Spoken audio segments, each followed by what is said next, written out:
welcome back, everybody, to Sporting with Smitty. I am your host, Smitty, and let me tell you, it is tank time in Foxborough. All right, let me tell you this: 2-7. There's no coming back from it. I mean, 2-6 was already with.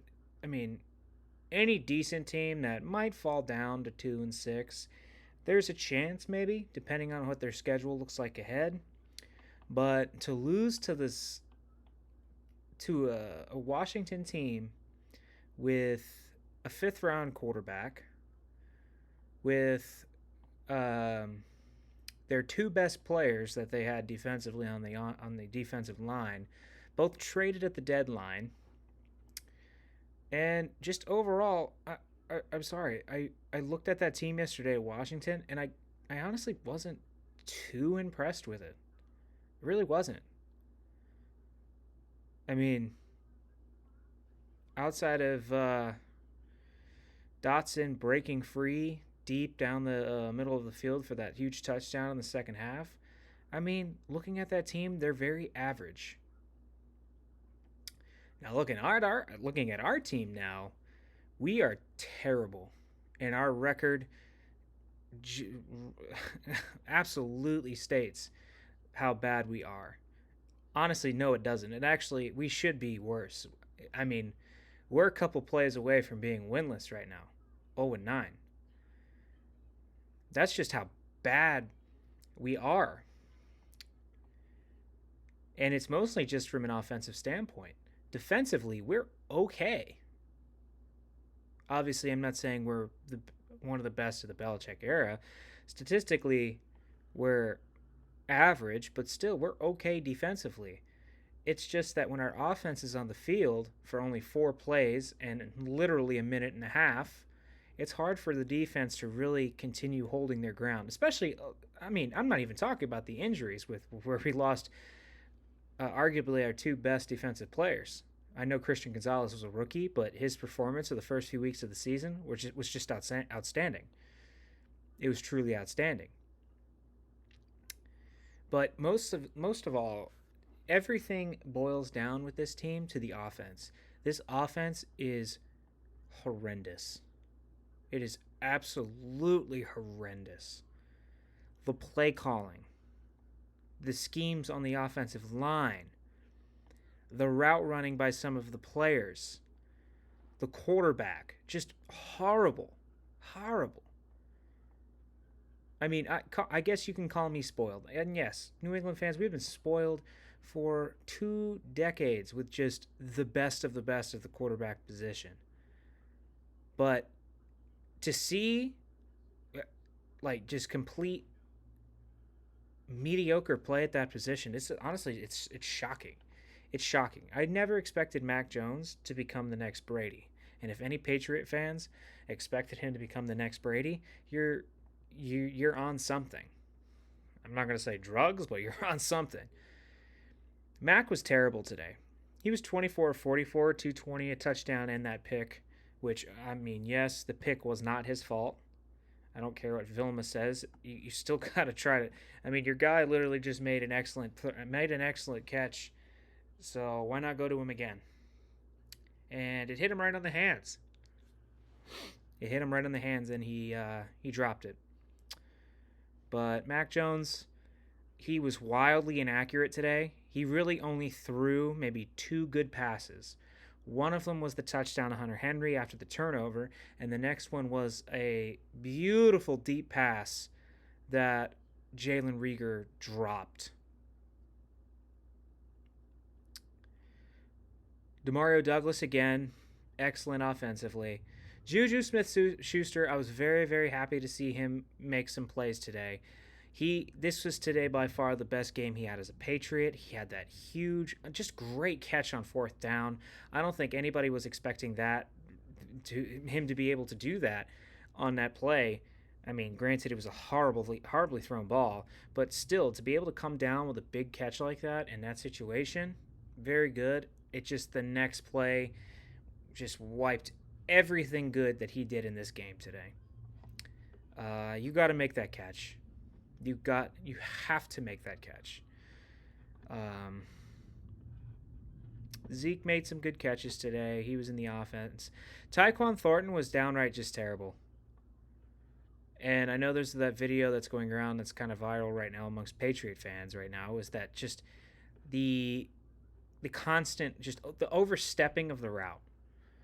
Just constantly taking too many steps on the route, focusing on how many steps he's taking, and completely unaware of the situation of the play, as in the ball being thrown right at him. Any other wide receiver in the NFL, average wide receiver, I would honestly say, is making that catch on the sidelines. Whether it's complete, it depends on how good the receiver is, but he's catching that football. So just a horrible game for him. He really couldn't get going. I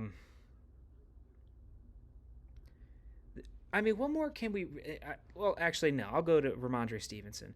Stevenson looked good today also. He was... that 64-yard touchdown, I mean, that was just such a... Man, that was such a... It really got me excited. I was like, boy, hey, we're in it. We're in it here. We're in it. We just took the lead. We're in it. We have a shot here to get a victory. And honestly, after that, it was just kind of run into a pile, try to cut to the outside, get tackled for a loss of a yard. I mean, everybody's going to be talking about the officiating in this game, and the officiating was terrible. I'm going to be honest. The officiating was absolutely terrible, and not because it was helping New England, or not because it was hurting New England. No. They were giving us every opportunity to win this damn game. That was one of the worst roughing the passer penalties I've ever seen. An absolutely horrible call that should not have been made. I mean, and it turned into points for us. But I mean, man, that's just terrible. And the offense and Mac Jones, along with the receivers, pissing and moaning for a call almost every play, mostly on third downs, but almost on every third down play. It's absolutely ridiculous. Shut up and stop relying on the referees to bail you out. It's that simple. A couple other plays that drove me nuts today was, one, the fourth down play, where on the first drive New England had the ball. It's a fourth and short. And honestly, there is room for Mac to run through the line to get a first down. There was room. And any quarterback that is actually at least mobile, somewhat mobile to a point, is making that play and running for a first down and maybe even more. But Mac Jones misses it. I don't know if anybody else saw it. Comment below if you saw it, but I saw it. It looked like he had plenty of room to even just get right over the line for the first down. But instead he passes it up and makes a terrible throw.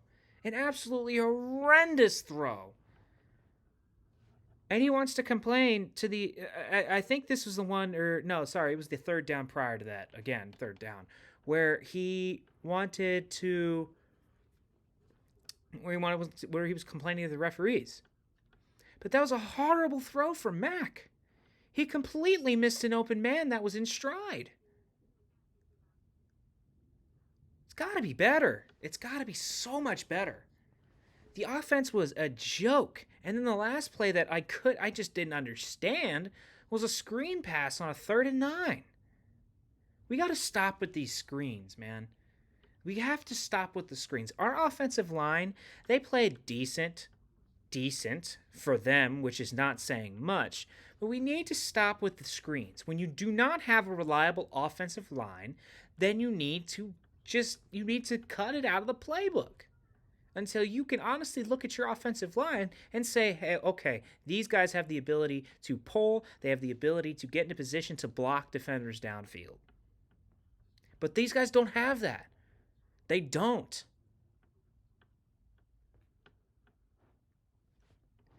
It's not the 2011 Patriots anymore. What Bill O'Brien was calling that offense. Where you got Wes Welker But then you have that ridiculous offensive line of Stephen Neal, Matt Light, uh, Brian Waters, and then you have Wes. They're throwing the ball to Wes Welker to make a play. It's not that. It's Juju Smith-Schuster. It's Sadeh Sow. It's I mean, it's David Andrews, who I'm sorry, it looks like I don't. He's looking like he's towards the end of the line.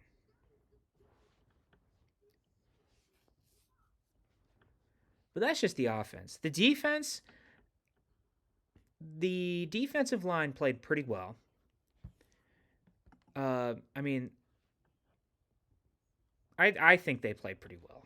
They were bringing pressure on the quarterback. They were at least halting the run.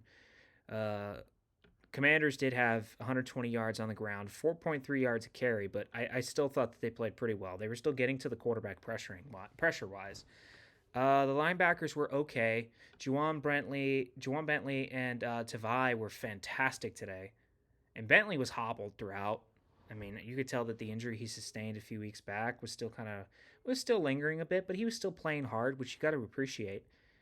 I mean, I appreciate he played a pretty decent game. Tavai was excellent. He continues to be a spark plug at the linebacking position. He continues to be a spark plug. He's very, very entertaining to see. Um, Forcing fumbles, just I just couldn't be more happy to see him performing at this level. Um, Now it's down to the secondary, and I must say the secondary was an absolute shit show. It was an absolute shit show in every way, and I apologize for the language, but that's just what it was. J.C. Jackson, Miles Bryant, Jalen Mills, who I think was a complete waste of money, Jack Jones, just terrible. There's so much room, so much separation between the defender and the receiver. It was staggering. It was honestly amazing to me. And if it wasn't for the defensive line, and I mean this, if it wasn't for the D lineman bringing pressure to the quarterback and forcing Sam Howell out of the pocket, he would have diced us up even worse. And he threw, and he had already, I think over 325 yards in the game. Yeah, 325 yards exactly. He was 29 to 45. He was sacked 3 times. He had that one horrible interception in the end zone, which was a gift, another gift to the Patriots. But I mean, there was so much separation. And honestly, let's be real here. How many drops did Washington have? I remember Terry McLaurin dropped the ball that was in his hands inside the 5 yard line. That maybe would have been pushed in for a score if he would have caught it. So I'm looking at this and I'm just like, this game was not a 20-17 game.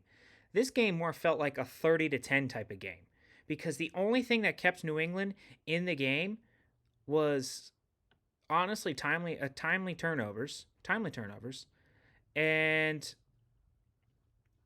pure luck when it came to receivers dropping the football. And I mean, I'll say it again. I'm a firm believer in not every team looks 2-7, or not every team looks what their record states. But I'm sorry, this team is 2-7 for a reason. And why are they 2-7? It's because they don't do the things. They don't take advantage of the situations that they're in to be successful. Prime example: there are so many calls that benefited New England in the long run of this game, that, I mean, shoot. And it was mostly on the defensive side of the football.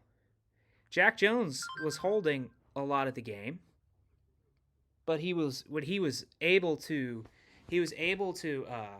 get away with it somehow. And I'm not saying that it was completely all given to us. Hell no. I'm not going to say that at all, because the final hold on Schooler was a bit of a stretch. I'm not sure about the face mask because there was no replay of it, and I couldn't, so I can't make I couldn't make an opinion on that one.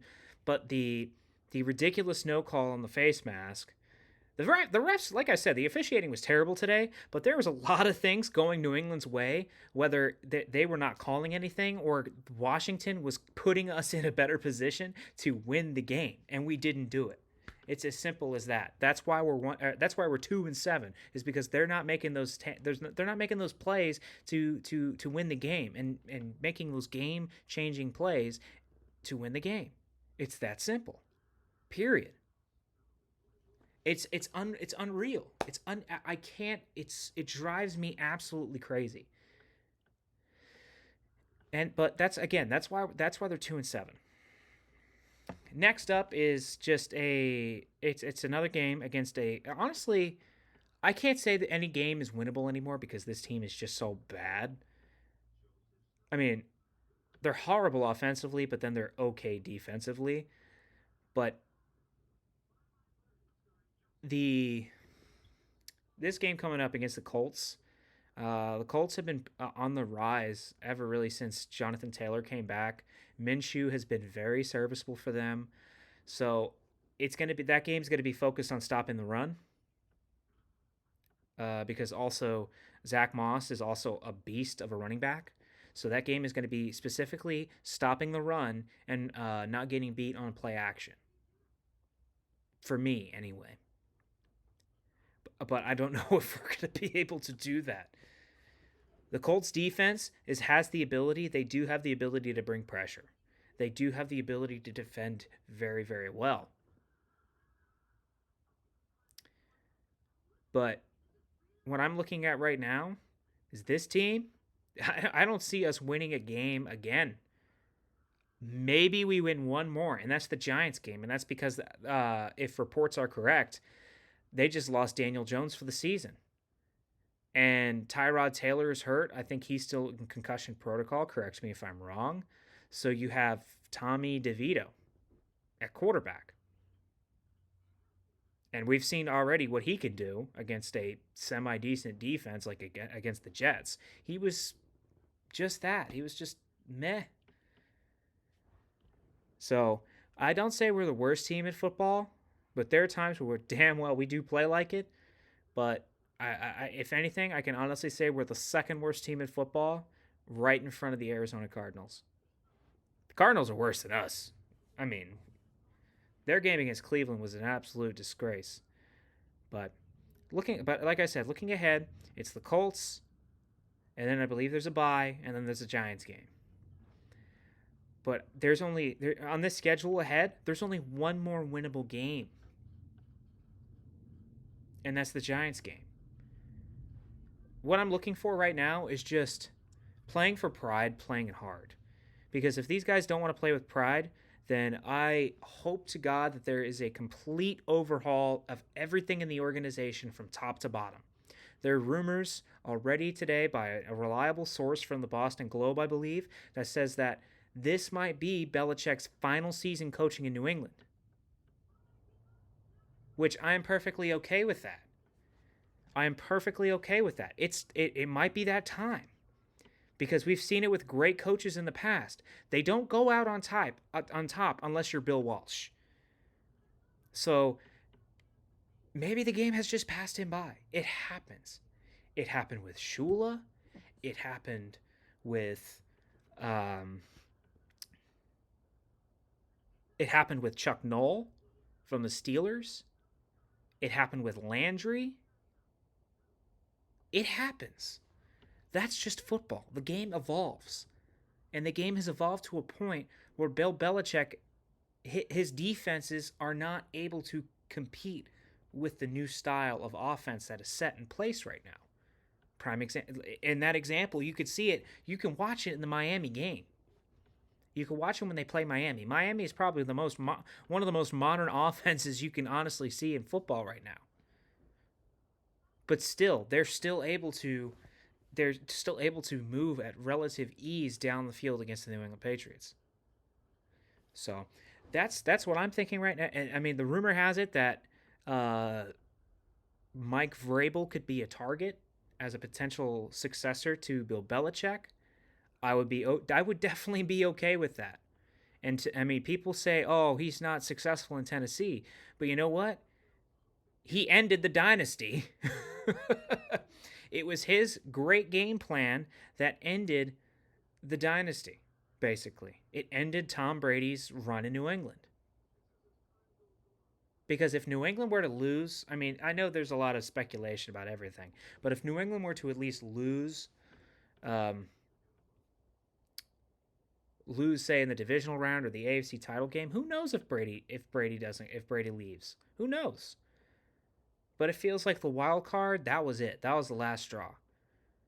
So, I mean, I'm more than willing to see Belichick go. I hope it's in at least a respectful way to where it's not like a Landry situation where they just up and fire him. Because yes, it's been bad these last few years, but Bill does not deserve that. Bill has put him and Brady ran the greatest dynasty in football history, and I don't care what you say, it's the greatest dynasty in football history.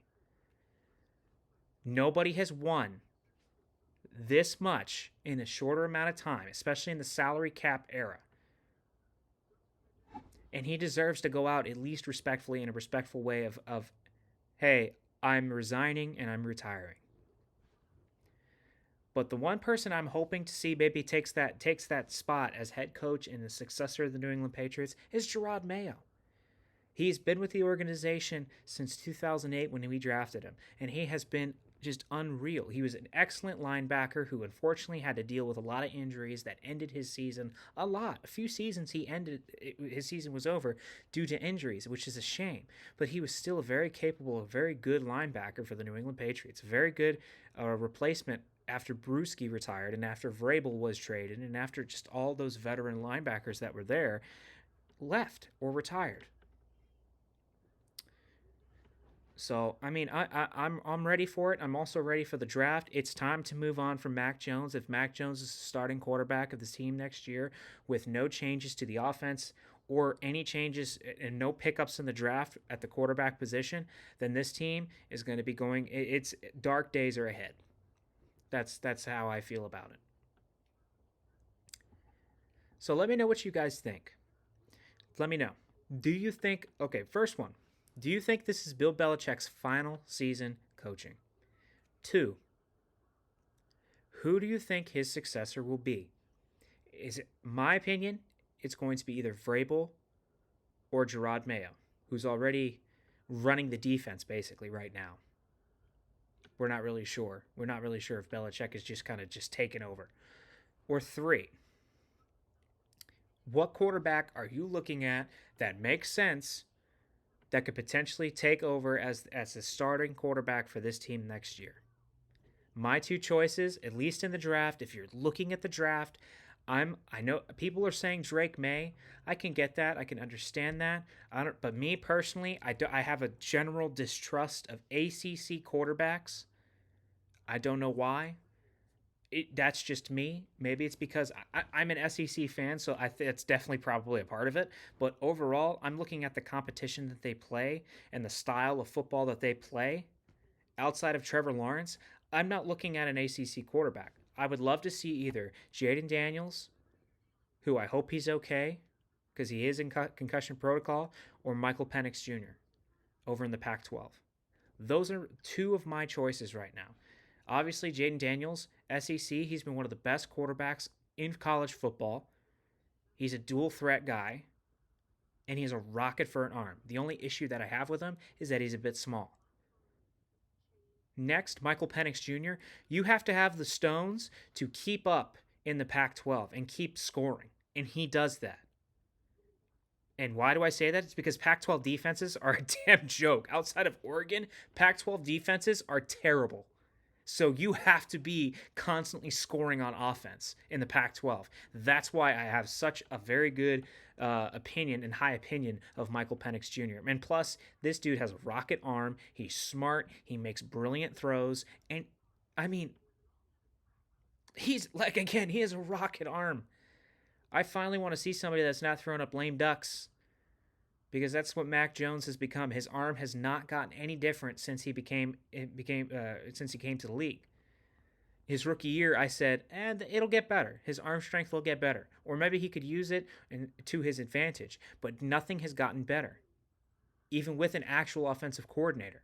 Last year again was I said, man, I gave him more excuses. Again, I've been defending Mac Jones really since he came into the league until this year, obviously. But it's obvious he's not the answer.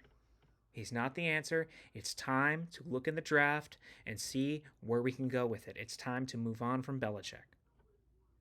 So those are my 3 things. Comment below. Let me know. Again, 3 things. Do you think this is Belichick's last season? Who do you think is coming in to be the successor? And what quarterbacks are you looking at next year to be maybe the new starting quarterback of the New England Patriots? Let me know. Well, I appreciate you guys for watching. Please don't forget to like, comment, and subscribe. Tell me what you guys think. Tell me how you're feeling right now. I'm on the tank train. Come along. Join on for the ride. All right, guys. Thank you. See you again next week. Have a good one.